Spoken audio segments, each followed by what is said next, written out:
All right, got some names yet? Think about it. A couple more minutes on this, and then we'll go through them.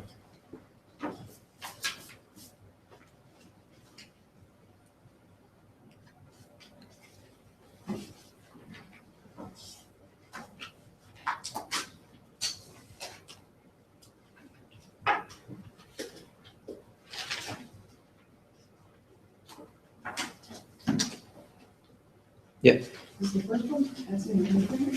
Yep.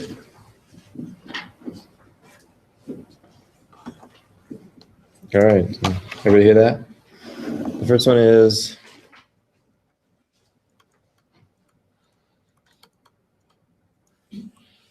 potassium nitrate. How'd you figure that?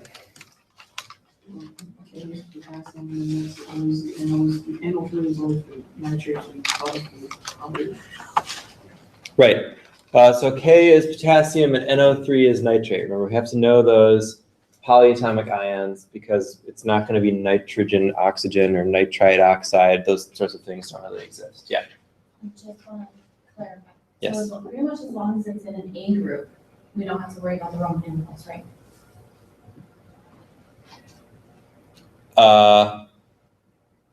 Unless it's 4. Yes. Yes. That's a good, well, no, that kind of breaks down under the staircase on the right. Okay. Because those would kind of be lumped in with the ones in the middle. Okay. I would say stick to 1A and 2A as ones without the Roman numeral. Okay. And the other ones with it. And there's a couple exceptions, but like aluminum, zinc, and silver, but we won't worry about that for now. That's a better assumption than just saying all the A's, because we will see things like tin and lead and thallium, bismuth, those kinds of ones under the staircase that will change their charge. All right, what about CuCl2? Do I feel good about this one?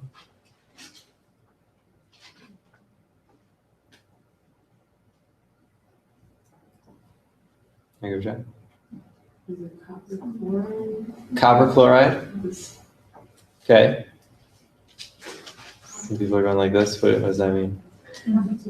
Copper 2 chloride. All right, let's put both of those down and talk about it. So we got copper chloride.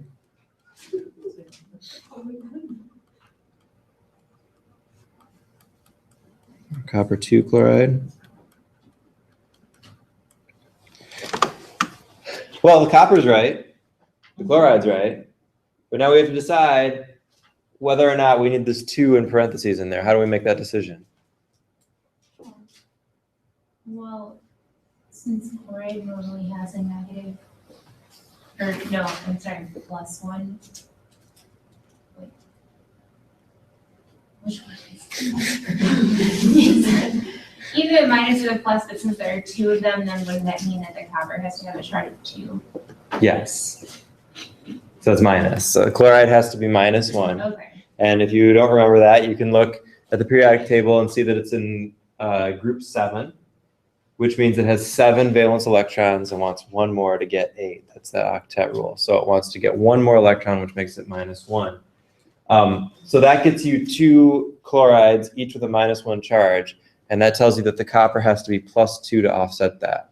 So we have to have that 2 in parentheses because copper is one of the middle elements, the transition elements, or transition metals, that can have more than one different possible charge.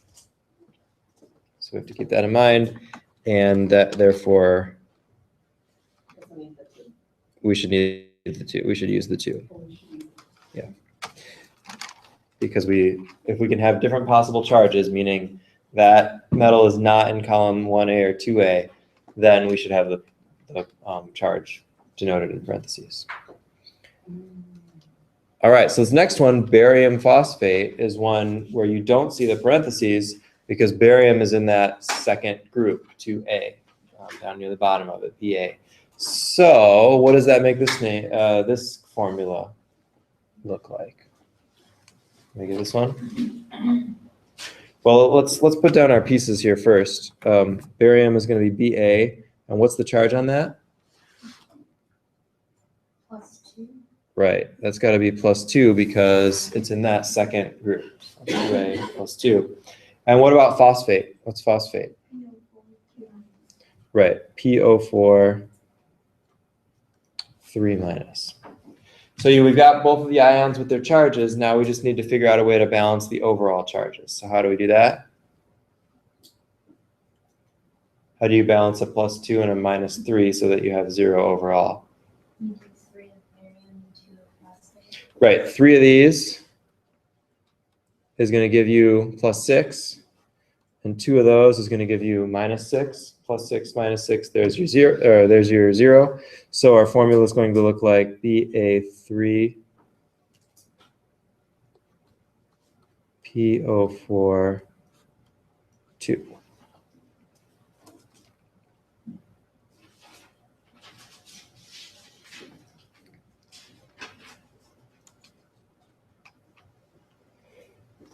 All right, last couple, let's write some more formulas. So now that we've done that, maybe take a look at these again, now that we've done one, to kind of refresh from last week.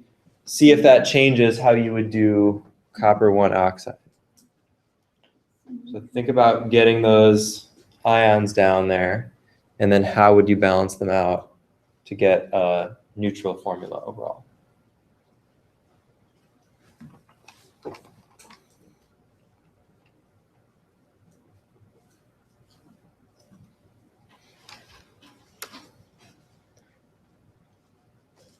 We got that one?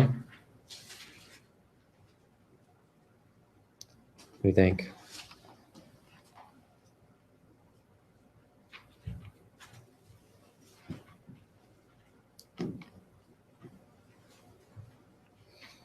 What's oxide? Yeah, that's O -2. Or 2-. And what's copper 1? Yeah, Cu +1. So if you've got +1, -2, you got to have 2 of these, right, for every one of the oxygens. And that gives us Cu2O. And then finally, diphosphorus pentoxide. What does that look like?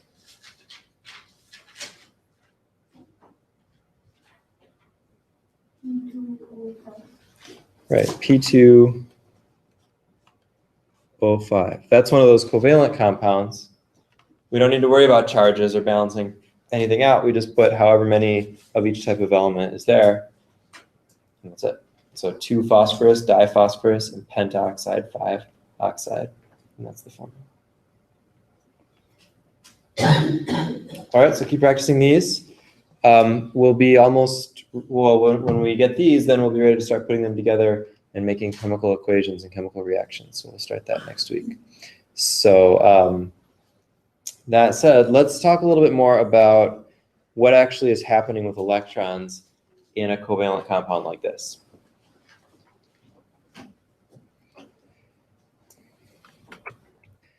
We've talked about what happens in ionic compounds. Remind me, how does an atom become an ion? What happens to it? The what? Gains or loses electrons. So you have sodium metal. We saw that video where sodium exploded in the water, right? It loses an electron to become sodium plus ion. A chlorine atom might gain an electron to become Cl minus. An oxygen atom gains 2 electrons to become oxide 2 minus. So it has more or fewer electrons, it becomes charged, and then it hangs out with the opposite charge, and you have an ionic compound, all of which we've just been working on naming. So most of these except for the last one. In the last one, that's not the case. We can't really say that, well, the electrons have gone from this atom to this atom, and then they're charged and they stick together. Something else is going on, a different way to kind of fulfill this octet rule, these full buckets that we talked about. That way that we do that is called covalent bonding.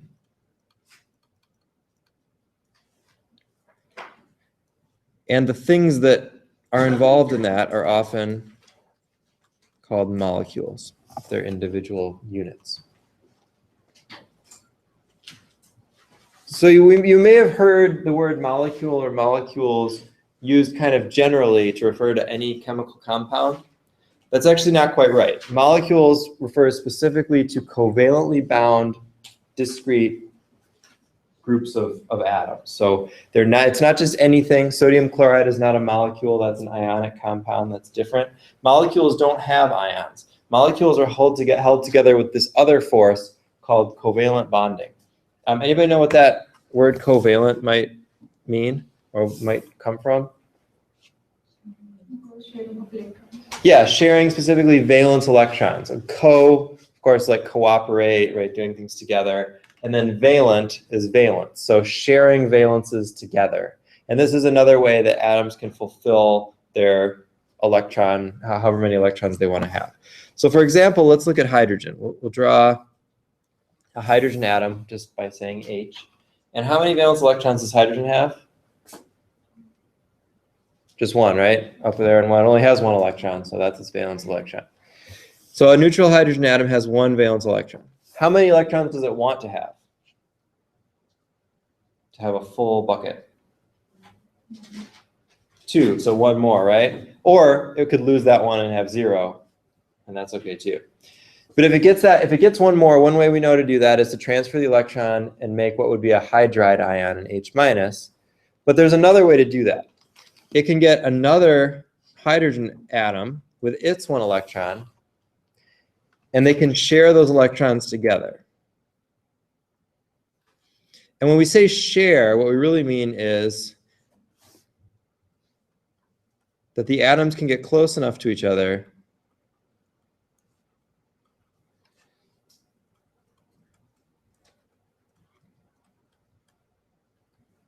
so that both electrons are in both atoms'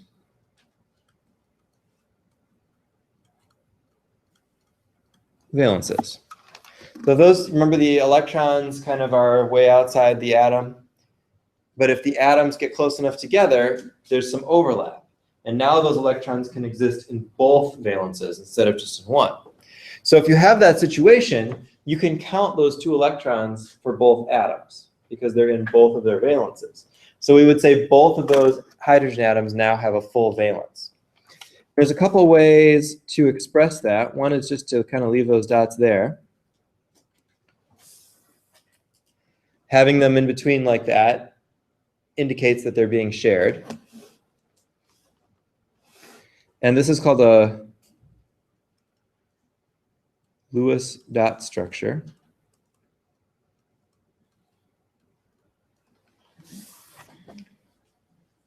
So that's fine. That shows us that there's 2 shared electrons there and that both atoms are now have their valences fulfilled. So if we were to count valence electrons here, we would say that this atom has 2 valence electrons And we would say that this atom has 2 valence electrons. So those shared electrons count for both atoms, and that's what's special about this interaction. If those atoms were to move apart from each other, they could no longer do that. And so that's why they stay together. And that's the force that holds these molecules together, is the favorable energetics, that is the more stable, lower energy, that results from these things being close enough to have their electrons in both valences. All right. The other way to express this that you probably have seen is with this line. Have you seen this line connecting atoms before in a chemical structure? Well, that line is not just an indication that atoms are close to each other. It has a special chemical meaning, and this is its special chemical meaning. When we draw a line between 2 atoms, we are saying that they have 2 shared electrons. And that means we don't use that line just wherever. We don't use that line between sodium and chloride for sodium chloride, because that's a different kind of compound. We only use that line when we're saying, hey, these 2 atoms have 2 shared electrons between them. And that's called a covalent bond.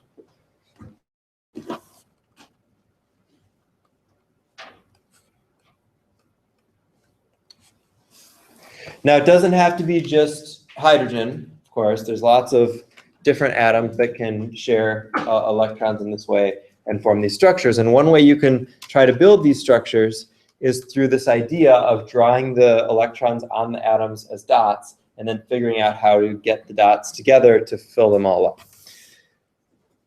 So a slightly bigger atom example, fluorine. Fluorine has 7 valence electrons. It's in column 7A. So all of those atoms have 7 valence electrons. You could also figure that out by filling up the buckets, and then you'd end up with 7 in the last bucket. And how many more electrons would fluorine like to have a full shell? 1 to fill it up to 8. So how could it get that 1? Well, what we already talked about is to get an electron from some other atom through a transfer to become F- fluoride. But let's also see if we can draw this as a covalent interaction and see if we can fill it up that way. So we can take another fluorine, or actually, let's not take another fluorine. Let's do something different. Let's take a hydrogen. Hydrogen wants an electron. Fluorine wants an electron. So they can share 2 of their electrons.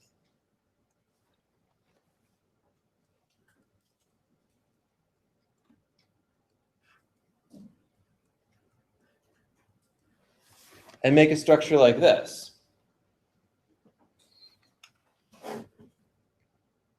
That line, once again, indicates that there are 2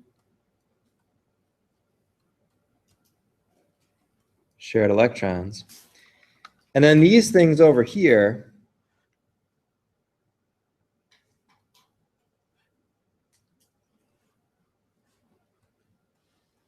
are called non-bonding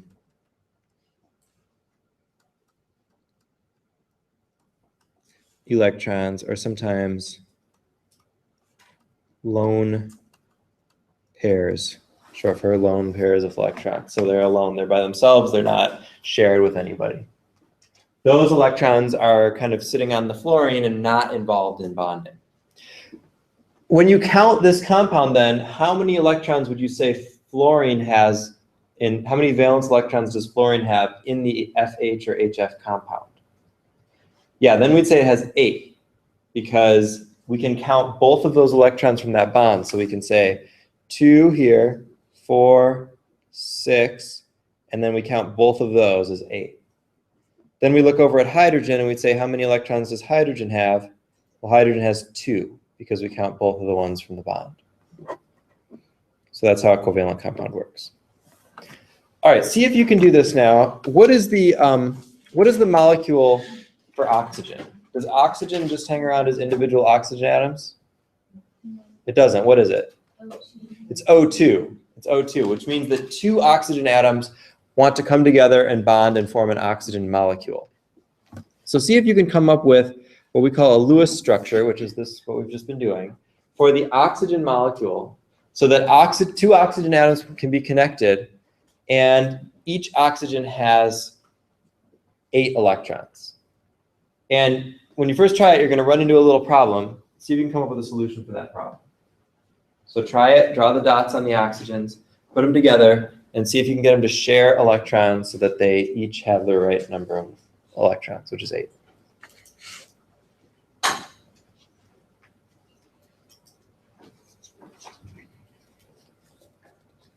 How many valence electrons are you going to start with on each oxygen?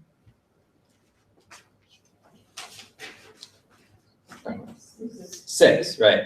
How do you know that? Yeah, it's in column 6A. So it means that each oxygen wants 2 more electrons, but it's in column 6A, so 6 valence electrons.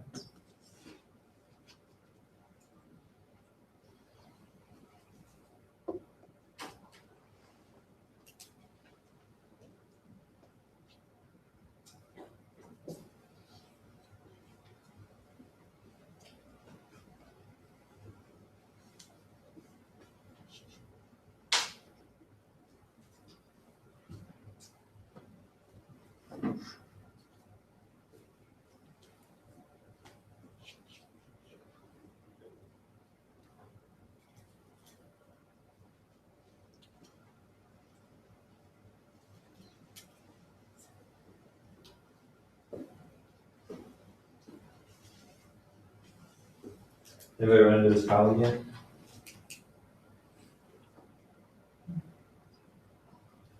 Or it doesn't quite work? Yeah. What's not quite working about it? Do you need an odd number of them? Yeah, you kind of end up with this weird odd number. So can anybody think of how we might solve that problem? Do you think another one? Right. We have to actually share more than one pair, and that makes it work. So let me draw this. Each oxygen has 6 electrons. You can distribute them however you want, but I did it this way. You could have done 2, 2, and 2. That's fine. You could also just randomly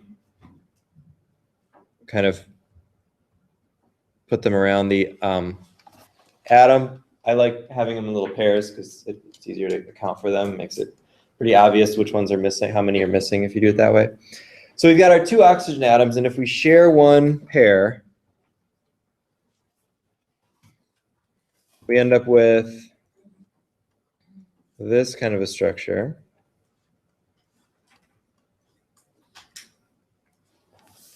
And then we go to count the valence electrons to make sure that each atom has an octet. So we count this oxygen has 2, 4, 5, 6, 7. And this one has 2, 4, 5, 6, 7. So they each have 7 electrons. That's not an octet, right? We want 8. So the solution to that is to share another pair of electrons. And in fact, atoms can share more than one pair of electrons.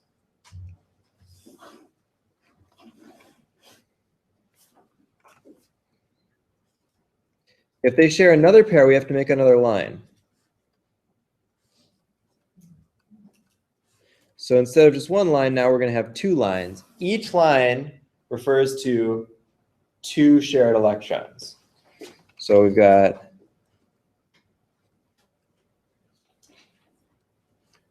two shared electrons here.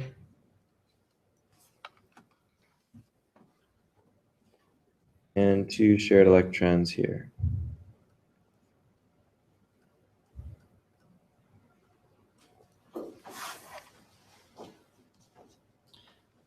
Now if we count them out, we can count 2, 4, 6, 8. 2, 4, 6, 8. See how that works? Works a little better that way? What do we call that when there's 2 lines? Anybody heard this term before? Double bond, right. That's what a double bond means, that there are 2 pairs of shared electrons instead of just 1.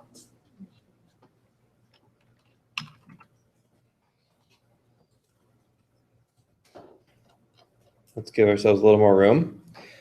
And let's look at nitrogen. So see if you can come up with a structure for nitrogen using the same technique.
How many valence electrons are you starting with on each nitrogen? 5, right. So how can you connect them in ways that make each of them have 8?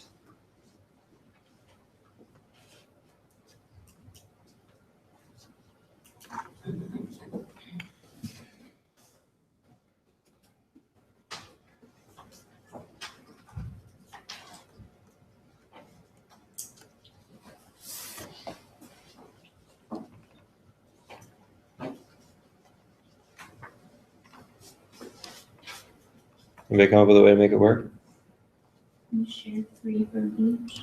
Yeah, we're gonna have to share 3 from each to get enough electrons in there. So we'll share these 2. We'll share these 2.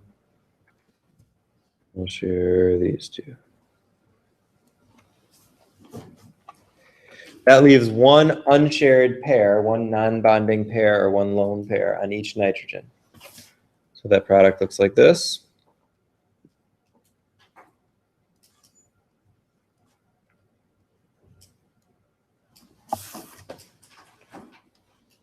And that's called a triple bond. That's 3 shared pairs of electrons. If we count out the electrons for each nitrogen, we've got 2, 4, 6, 8.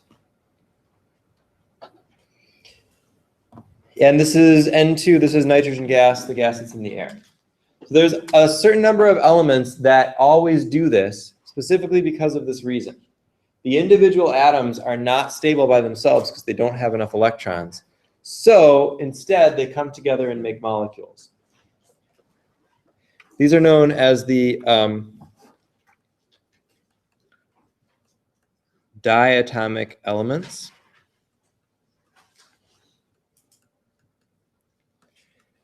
Diatomic meaning 2 atoms. So these are elements that form a molecule of 2 of them instead of an individual just atom. And they are, I'm going to draw them kind of in a weird shape, but I think you'll see why. They're hydrogen, nitrogen, oxygen, fluorine, chlorine, bromine, and iodine. Those always make double molecules like that instead of just hanging around by themselves. So if we look for a sample of oxygen, we're not going to use O, we're going to use the molecule O2. Oxygen as it exists as an element is O2, not just O.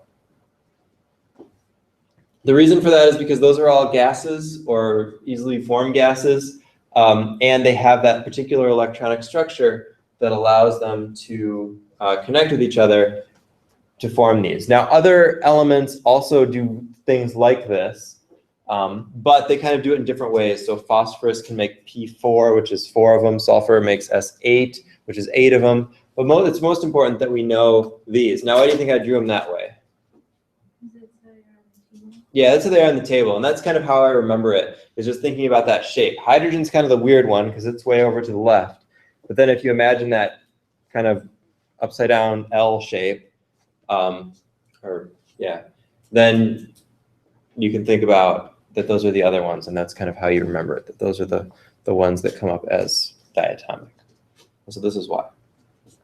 All right, let's try another molecule.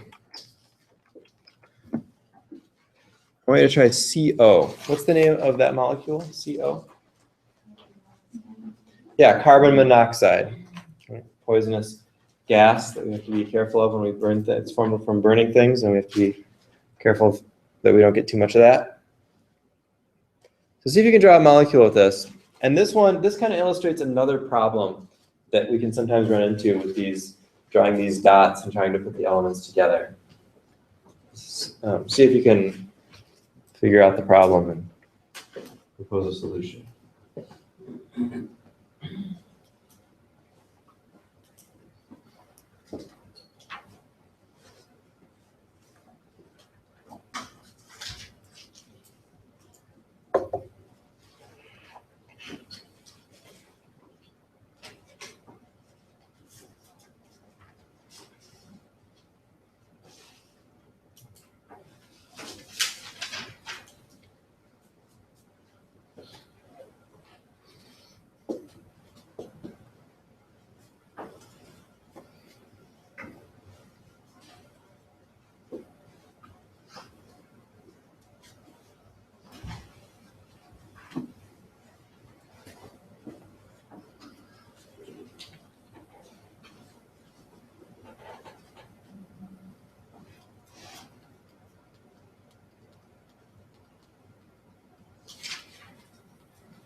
What kind of problem are you running into with this one?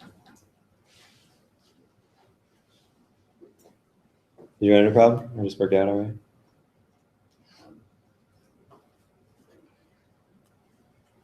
Let's go through it and I'll show you what happens. How many valence electrons does carbon have? 4. And oxygen?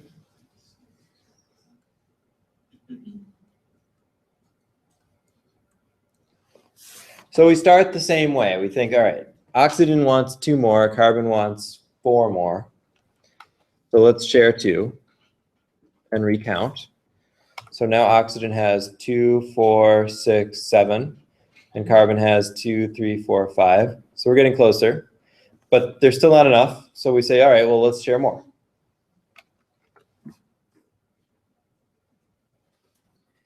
Now oxygen has 2, 4, 6, 8. Oxygen's all set. But carbon has 2, 4, 6. Not enough. And now we're kind of stuck. We can't share, and why can't we share another pair? Anybody see why we can't do that? Why that wouldn't work? Yeah, part of the octet rule is not only that atoms want 8 electrons, but also that 8 is a full bucket. So you can't have more than 8. No atom can have more than 8 electrons. So if we shared, let's say, these two, then when we counted our electrons for oxygen, we'd have to say 2, 4, 6, 8, 9. And that's too many. It's more than 8. So that can't happen. But carbon still doesn't have enough. So does anybody know what the solution is here?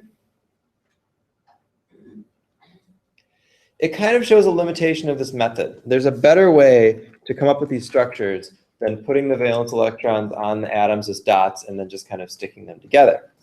And the better way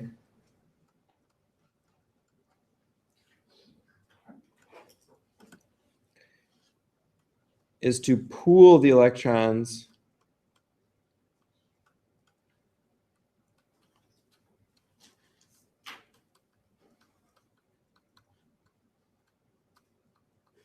and then distribute them. So rather than saying carbon comes with 4, oxygen comes with 6, let's try to connect them, we say all together we have 10 electrons to work with, and let's put them wherever they seem to work best. So I say we've got 6 electrons from oxygen. We've got 4 electrons from carbon. We don't have anything else. And that's 10 total valence electrons that we have to work with. Now we can put our carbon and oxygen atoms down and put those 10 electrons anywhere we want, because this is actually a little bit better picture of what happens in a molecule. The atoms don't really keep the electrons they came with, but the electrons all go together and then they end up kind of around at different parts of the molecule. So we might say, well, first we know we have to connect these two things. So we're going to draw a line to show 2 electrons. And that means we have 8 left. So we start spreading them around. Let's say we want to make oxygen have a full octet. 1, 2, 3, 4, 5, 6. Oxygen's good. It's got 8. See that? 6 from the electrons and 2 from the bond. And then we've got 2 more for carbon. Is that good? Not good, right? Because we used up all our electrons, but carbon still doesn't have enough. But because we distributed them wherever we just kind of however we wanted to, we can change that. So we can say, well, how about instead of putting these 2 electrons over there, why don't we make them shared? And instead of taking these 2 over here, well, let's make them shared. And now it actually works. We don't have any, we still have 10 electrons, 2, 4, 6, 8, 10. But now if we count the valence electrons on each atom, oxygen has 2, 4, 6, 8, and carbon has 2, 4, 6, 8. So everything works out. So some of these get a little trickier like that, where you can't just look at the dots and kind of stick dots together to make pairs. You have to take all the electrons and then distribute them in a way that makes sense. Okay. So that's actually not the whole story with these things. But let's look at some slightly larger, I'm just trying to get to our thing here because I don't want to overstep what we're supposed to talk about. But one important part of a covalent bond, whether it's a single bond, double bond, or triple bond, is that those electrons are actually not totally evenly shared between between the two atoms. So if we have something like HF, which we did up there, we've got H and we've got F. And let's compare that to hydrogen, H2. So we're going to think about where the electrons in that bond are when they're in this molecule. For hydrogen on the right, H2, the electrons are roughly evenly shared around the whole molecule, which makes sense because you've got hydrogen, hydrogen, it's the same thing. There's no reason that the electrons should be more on one side or more on the other side. It's all the same. But when you have hydrogen and fluorine, you have something different going on. The electrons actually spend more time over on the fluorine than on the hydrogen. So they're kind of pulled over toward the fluorine more than toward the hydrogen. They're kind of this asymmetric bond. Now what happens when you have this asymmetric bond is that you have, as I said, more electrons over on this side.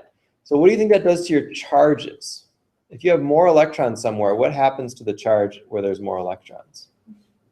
It goes negative because electrons are negatively charged. Now it's not fully negative like a fluoride ion because the electrons are still shared. It's just kind of a lopsided sharing. And so we call this a polar bond because instead of everything being even, we now have two poles, a positive and a negative, almost like a magnet, because the electrons are more lopsided to one side. The way we express that is with a Greek letter delta, positive and delta negative. Now the kind of looks like a little snake or something. If you haven't seen that before. Now the uppercase delta, the uppercase Greek letter delta is that triangle like delta T that we talked about, which means a difference. So a lowercase delta means kind of a difference, like it's less. And so what we call those things are partial charges.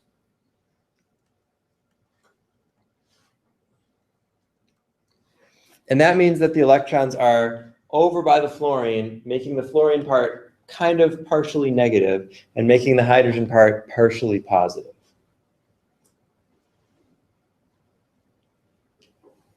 And the interesting thing about all that is that it shows there's actually a continuum. We don't exactly have ionic bonds and covalent bonds.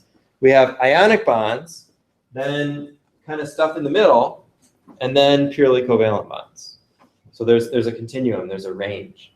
And depending on how big that difference is and the lopsidedness of the electrons, that can actually change whether it's more like an ionic structure or more like a covalent structure. This is important because when we talk about how to predict things like boiling point and other types of physical properties, this is how we're going to do that. We're going to look at how strong are the forces based on how much of a change or how much of a difference is there in these kinds of bonds. So for now, I just want to show you one more term.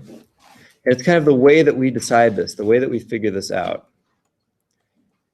And it's called electronegativity.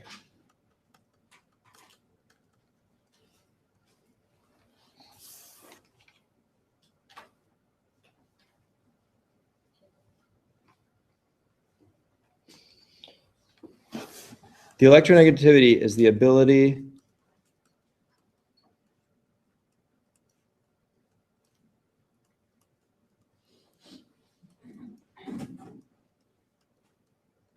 of an atom to attract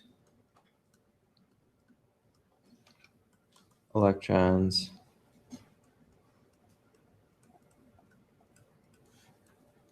in a covalent bond. So atoms with high electronegativity tend to pull those electrons. and atoms with low electronegativity don't. So if you have a bond between two atoms and one has a high electronegativity and one has a low electronegativity, the electrons go more toward the one with the higher electronegativity. Now you can look up, there's a table in your book of all these different atoms and what their electronegativity values are. There's just the scale between 0 and 4. But more importantly, we can actually talk about the trends in the periodic table. So here's our lopsided, poorly drawn periodic table, but you get the idea. The number one most electronegative element is fluorine, up in the upper right-hand side there. And everything else trends toward fluorine, which means that going from left to right or down to up, you increase electronegativity.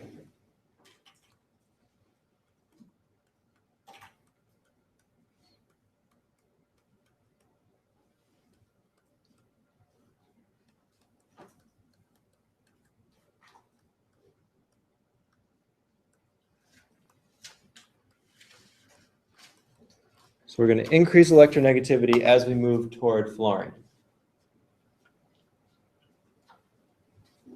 So if we say like we have a carbon-fluorine bond, a CF bond, we can predict based on that fluorine is going to be more electronegative than carbon. Therefore, the electrons should be pulled more to the fluorine than to the carbon. And we should have a partial negative charge on fluorine and a partial positive charge on carbon. And that's exactly what happens.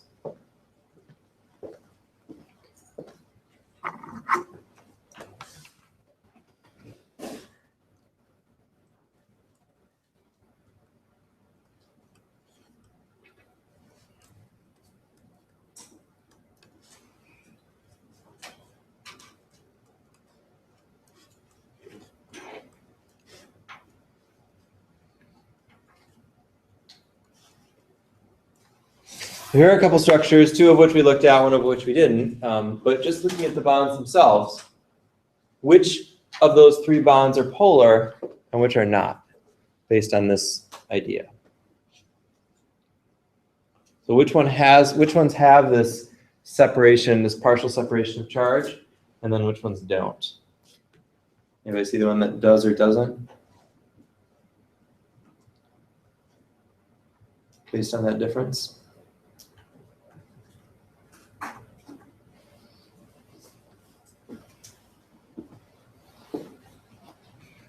Let's just go down the list. So ClBr, would you expect a bond between those two elements to have a difference in electronegativity or have the same electronegativity?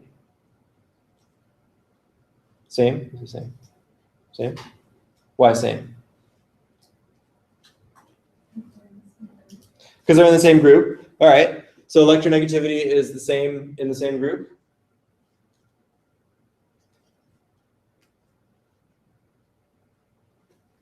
What do you think? Do you need to see some actual numbers? Let's look at some numbers. So we can look this up in a table. I don't think I have it pulled up yet. Let's look at the book here.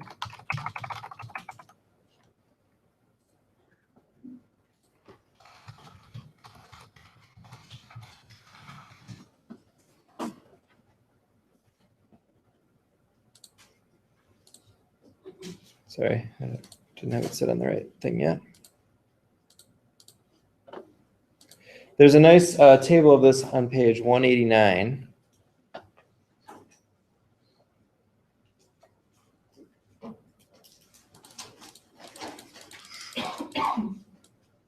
And it may be helpful to look at this table when you're doing the homework, but you won't need to memorize it or anything.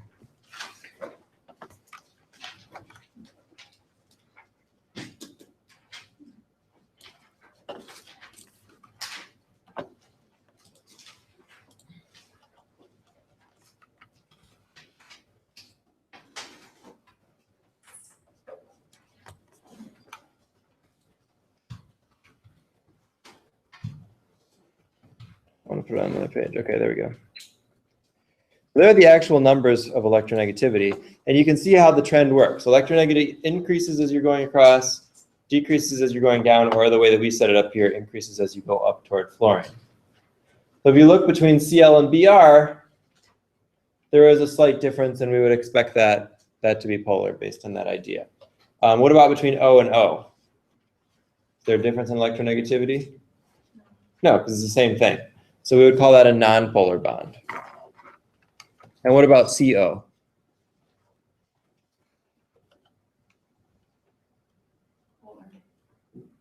Oops, yes. So CO we would expect to be polar because there's a difference there. We'll put a little star here. The CLBr, we would expect it to be polar based on that trend. However, the cutoff for saying that a bond is polar is usually a difference of about a half, about 0.5. And those are actually pretty close. So in real circumstances, we would probably not say that's polar. But if we didn't have those numbers, we would make the guess that we would think that would probably be polar. So in these polar bonds, let's look at CO. Where would the electrons be? Where would the partial negative be? Would it be more toward the C or more toward the O? Are the electrons pulled toward the C or toward the O based on that trend? The O, right. Because the O is closer to the fluorine, which is the highest one. And so that one's going to have more of that pull on the electrons than the carbon would. So we would expect partially negative over on the oxygen, partially positive over on the chlorine or on the carbon. And this will influence a lot of the properties of this molecule.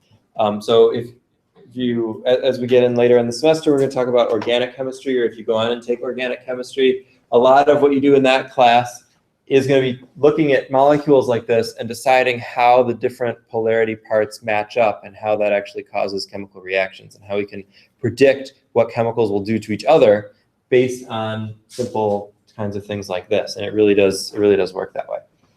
So in this class, we're going to use that to talk about physical properties like boiling points and solubility, how things mix. And we'll get into that a bit more next week. So let's take a break there. We'll come back and then get all your stuff out, get ready for the exam, and we'll answer questions. We can go over practice problems, whatever you want to do.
All right, so for the rest of class, nothing special planned here. So whatever would be useful to you, we will do. So if you have questions about like things on the practice tests or from the book, from your homework, whatever you want to go over, we'll do. If you want to just kind of like go through things and then stop when you have a question and ask, that's fine too. Whatever will get you ready for Wednesday. Yeah. I have a question for the practice test that you had posted. Mm-hmm. Let me grab that.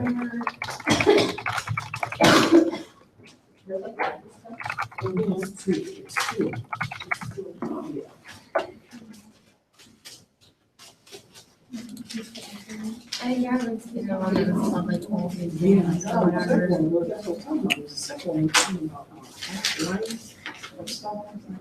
Yeah, that exam one. Yes.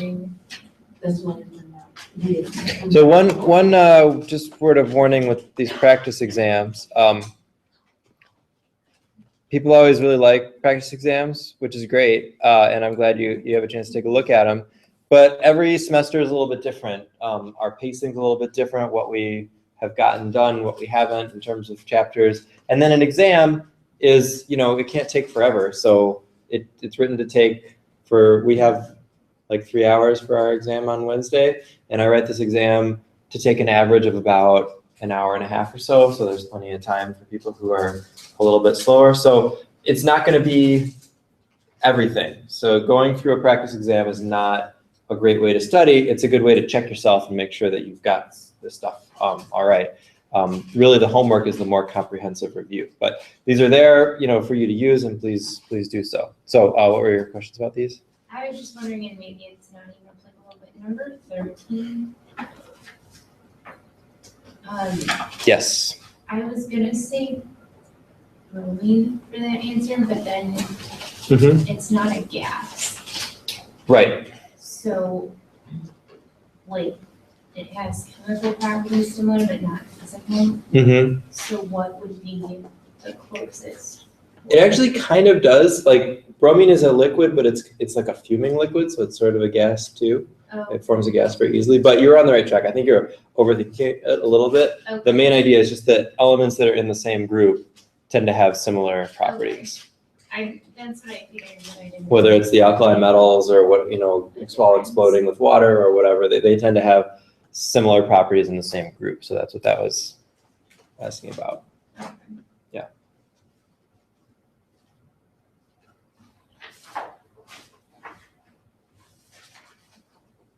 And then I did have one more question about Yeah. the same test. 26.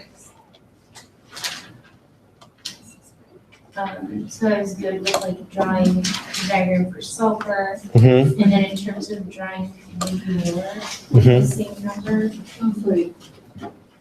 Like beside like oxygen, like how would you do diagrams for other ones? The way that you'd have other ones with the same number of valence electrons, you could do. You just show the valence electrons. There would be oxygen, but also ions, I think is what's asking about there. So like sulfur by its neutral atom has 6 valence electrons, right? But chlorine could have 6 valence electrons too if it was missing one. Okay. So chlorine plus would be one that had another one. But I think in this question, I'm not sure we had gotten to that yet. So I think it would have just expected you to go all the way down that list. Anything in that same group with sulfur should have 6 valence electrons, whether it's O, S, Se, Te, those should all have 6 valence electrons. But so in terms of drawing, or you don't have to draw the other 3, you just have to like say. Right, this one just said give 3 more atoms. So what other 3 atoms would have the same number? I think it was just asking for O, Se, and Te being in the same group. Because everything in that 6A group would have 6 valence electrons.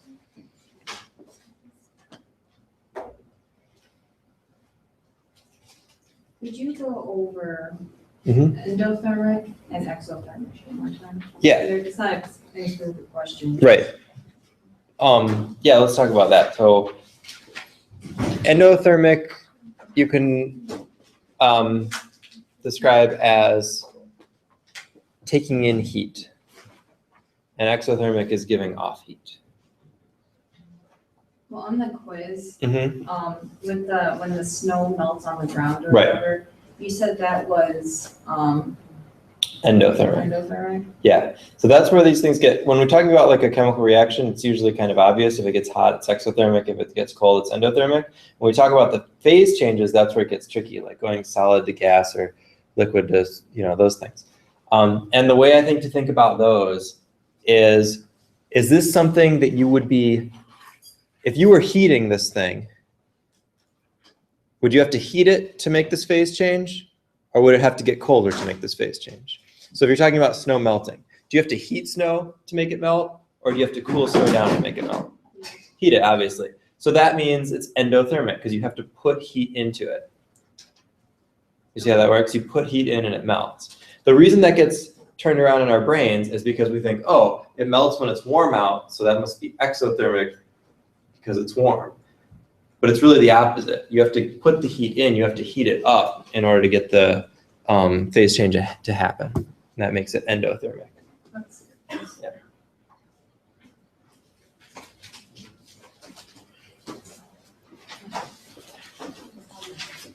Wait, one more question about that same thing. You're talking about how like the curve, if it's going in one direction, it's which is which for those. Let's draw one here. Let's say we've got our heating curve that's like that, right? The x-axis is energy, and the y-axis is temperature. So as you go to the right, you are increasing or adding energy.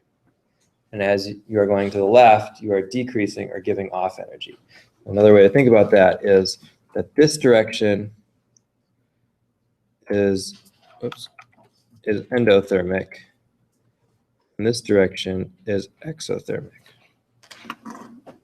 So this is kind of a graph of endothermic stuff. You keep putting in energy and see what happens. That's what that heating curve shows. What happens when you keep putting energy in?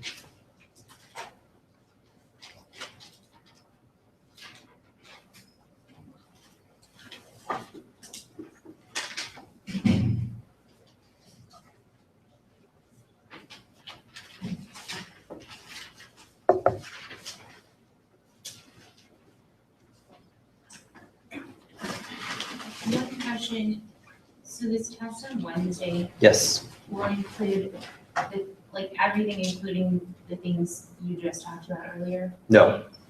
Okay. Everything through last week. Oh, okay. So not including what we talked about, the new stuff we talked about today. So basically up through the naming. okay.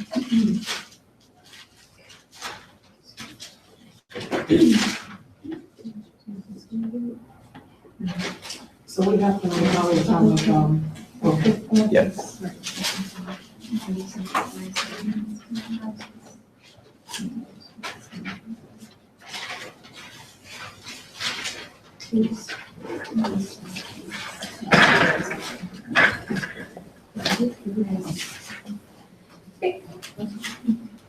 Can we go over the ones with the Roman numerals, the naming? Mm-hmm.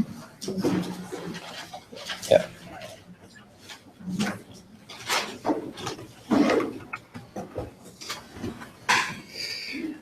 All right. In fact, I don't think we did this before. Let's make a flow chart of like how to do all the names. And then we'll get to those numbers as part of that. Does that work? Yes. All right, so first, whenever we have we want to name some compound. So this isn't drawing the formulas from the names, this is giving the names given a formula. The first question you have to ask is,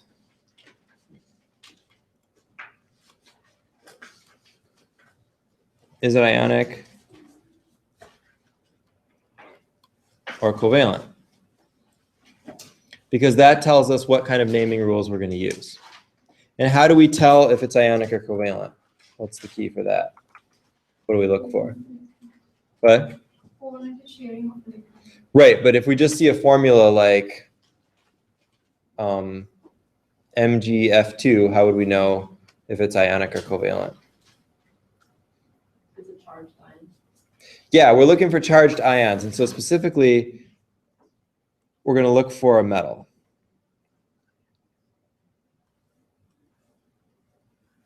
Or look for metals and, or we'll say or, not and.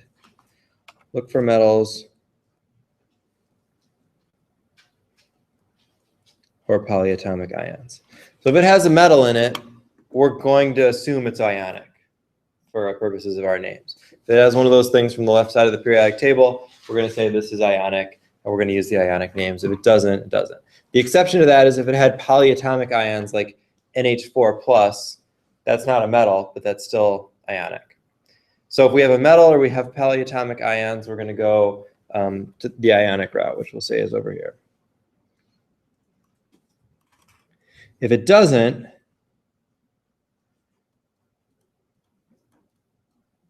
we go covalent, and we're basically done.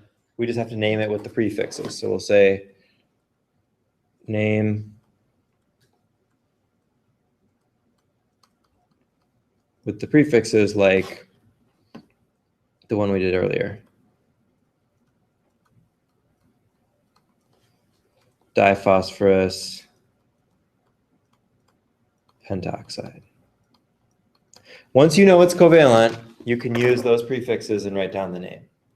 But if it's not, you can. And that's, I don't know if it's the biggest error, but it's one of the biggest errors I see in these naming problems, is those rules are so nice that you want to apply them to everything. So you want to say, you know, magnesium difluoride or something instead of magnesium fluoride. And that's not quite right. We have to realize that there's different rules for the ionic compounds. So if we go to the ionic side, we're not quite done yet, because we have to ask,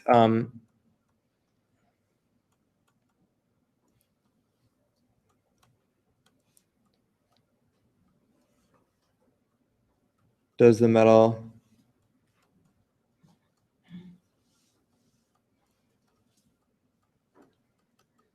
have more than one possible charge?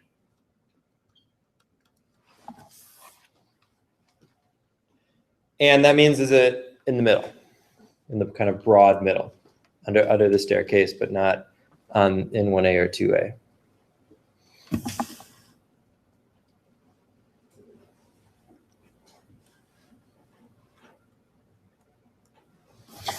If it doesn't have more than one possible charge, so that's going to be stuff in 1A, 2A, plus a couple other random ones. Aluminum, not copper, sorry, zinc, you don't have to know these, and silver. Then we just name it the metal name plus nonmetal and ide. So that's things like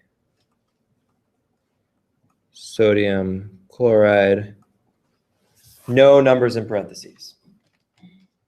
We leave it like that, we're done.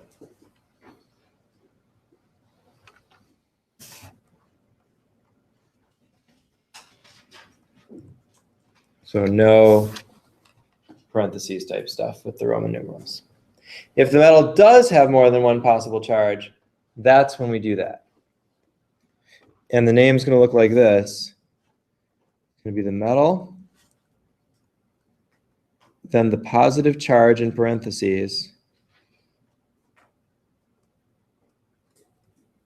then the nonmetal plus ide. So things like copper 2 sulfide. The polyatomic ions also fit everywhere in here. They don't have the ide, obviously they have 8s and things like that, but they would also fit in there. So let's look at an example of how we might see this.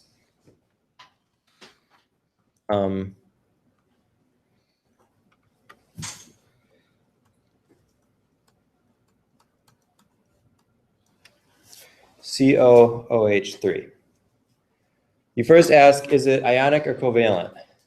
And the answer is It's ionic, because you see that cobalt, CO, that's got to be ionic because that's a metal.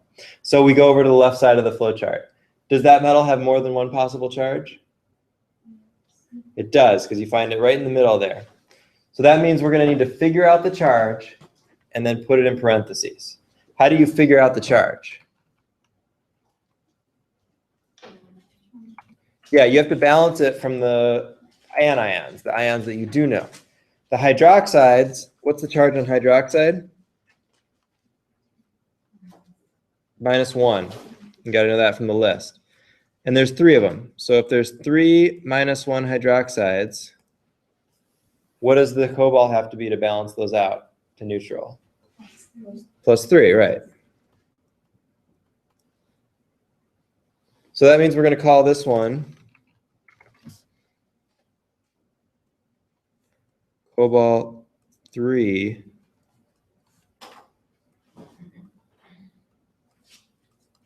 hydroxide. The charge is in the parentheses. Once we figure out that the cobalt needs to be +3, we put the charge in the parentheses for the name.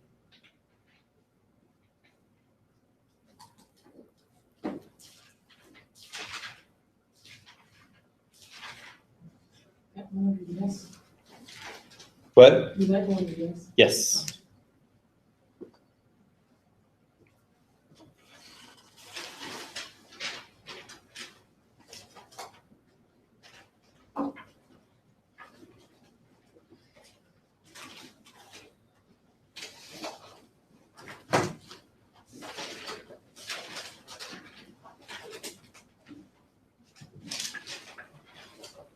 Let's try one the other way. What did I put up here?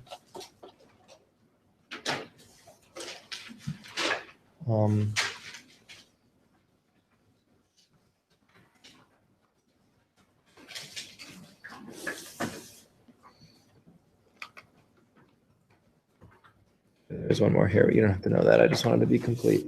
All right, let's go the other way. One of these.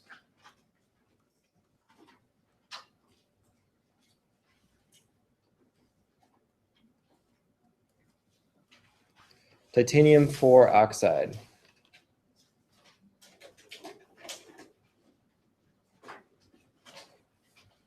So when you're going the other way, we've done this a bunch, but I always do it the same way because I think it's the clearest way to do it.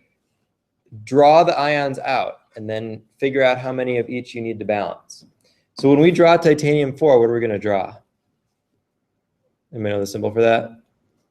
You can look it up. Yeah, it's Ti, and then we're going to draw it with a 4+ because that 4 in parentheses tells us that it has to be 4+. And then what's oxide? Yeah, that's just O2-. So now we've got our Ti 4+ and our O2-. How do we balance that out to 0? Add another oxygen, right? Once it looks all good and you've got all the charges balanced out, then you can write the formula based on what you drew. So we drew 1 titanium atom and 2 oxygens. So that means that our formula is going to be TiO2. Now notice, if you didn't do it that way with the charge, there's no way that 4 doesn't appear in the bottom and the subscripts at all. So you have to use the charge to be able to figure that out.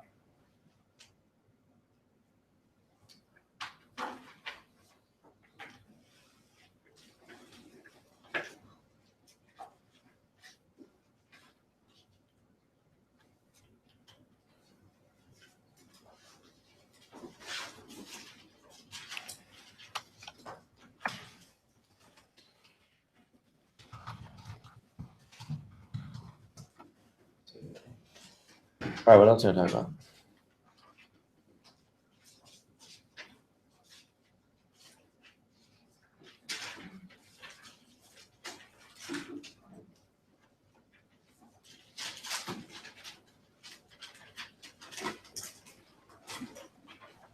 So the structure of the text, is it going to be? It'll be just like that. practice Like the one. old one? Okay, Yeah, so just like the old one. multiple choice. So it'll be about half multiple choice and then about half, Okay. yeah, regular free answer. It'll look just like that.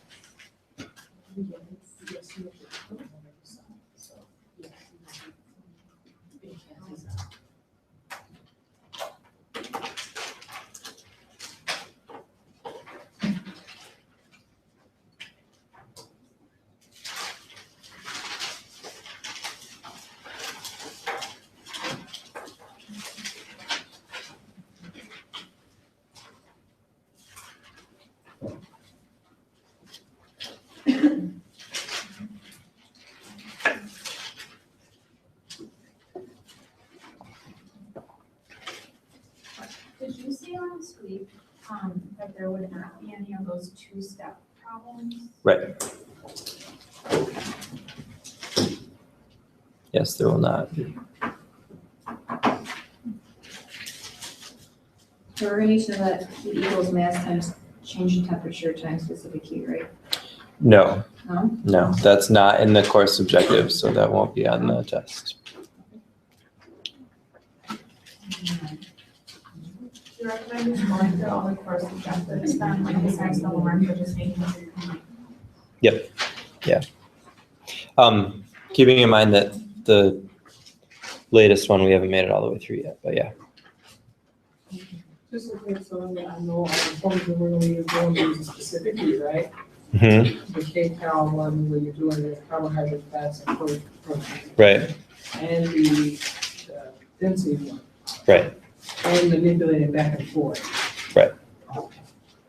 But if you treat all that stuff as like conversion problems, especially with density, if you treat it like, okay, I have this unit and then I want to get that unit, so how do I do it to get from here to there?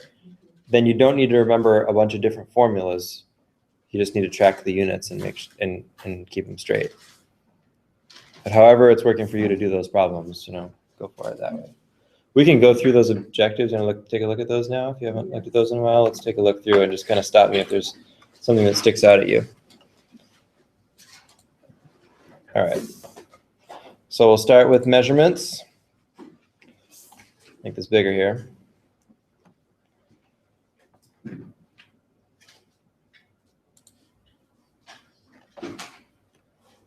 State common metric units. Understand kilo, centi, and milli. Millimeters, milliliters. Convert measurements between one unit and another. Convert between the metric and English system. Define density and specific gravity. Calculate the density from experimental data. What's the density of water? One what? One, but what's the unit? Yeah. Yeah, a gram per milliliter or gram per cubic centimeter. So that means 1 milliliter of water or 1 cubic centimeter of water weighs 1 gram. All right, next ones. We've got some things about heat and temperature, categorizing things. Categorizing matter, we did that. How many calories are in a food calorie? Otherwise known as a kcal, 1,000, yep.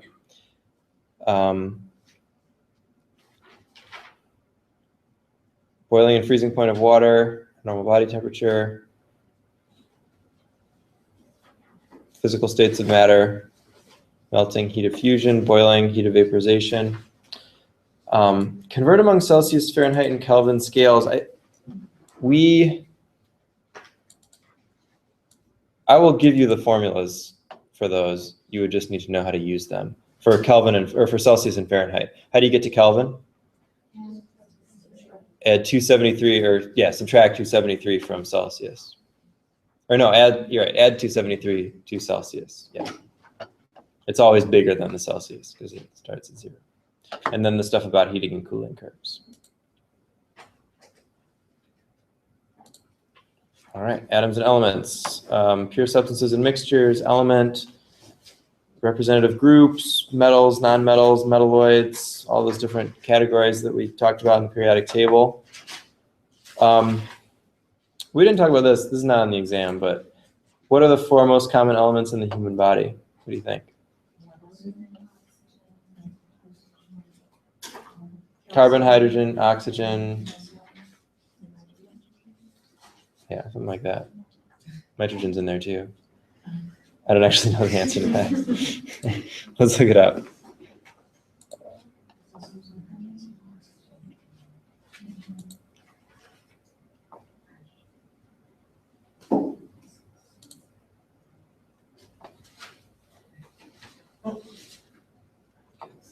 Here, oxygen, carbon, hydrogen, and nitrogen. Those make up 96% of our body. Everything else, all the minerals and stuff, are much less.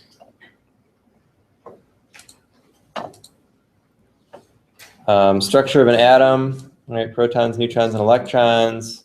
Make sure you can count those, just like in that lab. You can finish that lab 4, even though it's not due until next week.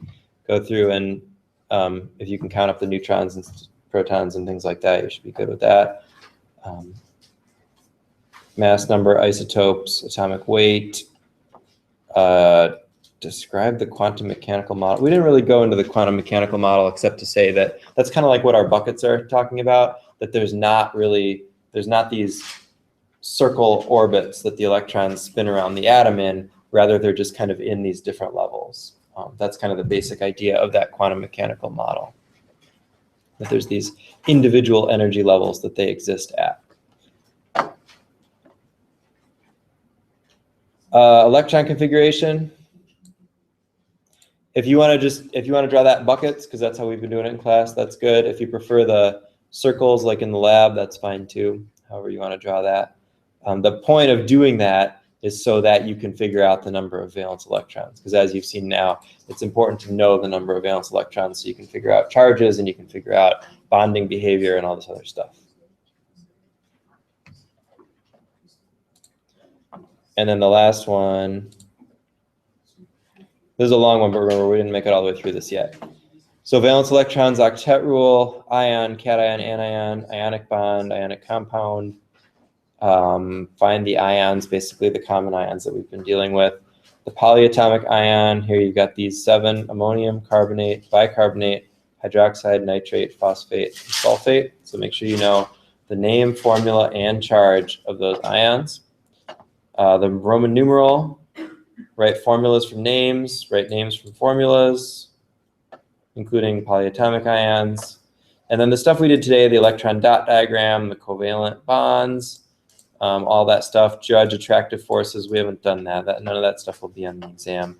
You should be able to do these two because we've talked about that, writing the formula or name of a covalent compound, the diphosphorus pentoxide or carbon dioxide or those sorts of things. And that's where it ends. It ended at what? It ends at 12, but also including 19 and 20. 18, 19, and 20.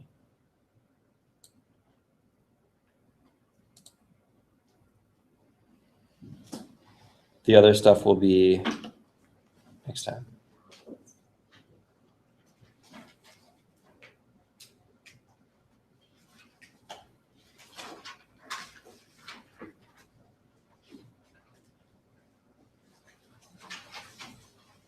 Feel good about it?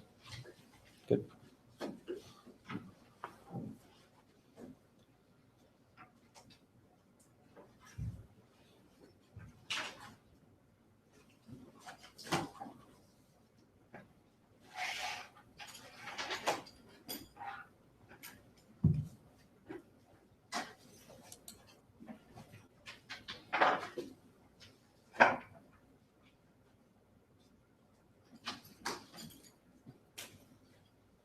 Other questions?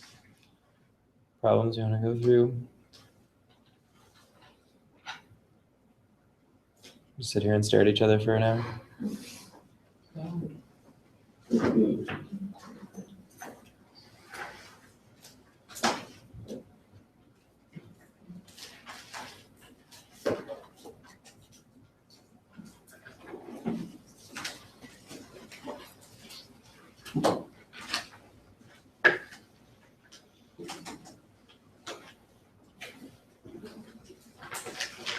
some tests are literally gonna ask like, what is an ion, you know, what is an ion, you know?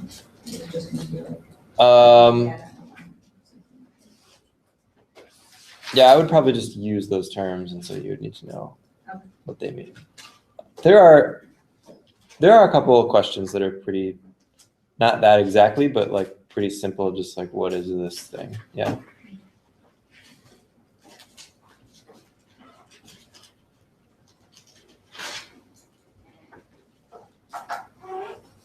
Can we get our quizzes back from last week? No. Do you want it? I mean, I just didn't know if you, like, were gonna give them back. They're not graded yet, but I have them scanned in, ready to be graded. So if you want like the hard copy back, I can give it back to you. No, that's fine. But yeah, hopefully I'll get all that stuff done soon. The answer key is on, to the quiz is on one of the videos from last week when we went through it. This, when you're going through some of your class objectives on Blackboard, Is all what? under class objectives. Yep. Course materials, and then each section has its own set of chapter objectives. And that's where the homework is and everything too. So we're basically only learning how to start just 3.5. Right. Yeah, and if you can go through and, if you can do these homework questions, then you're probably in good shape, because the exam will be a lot like those homework questions. Well, the chapters.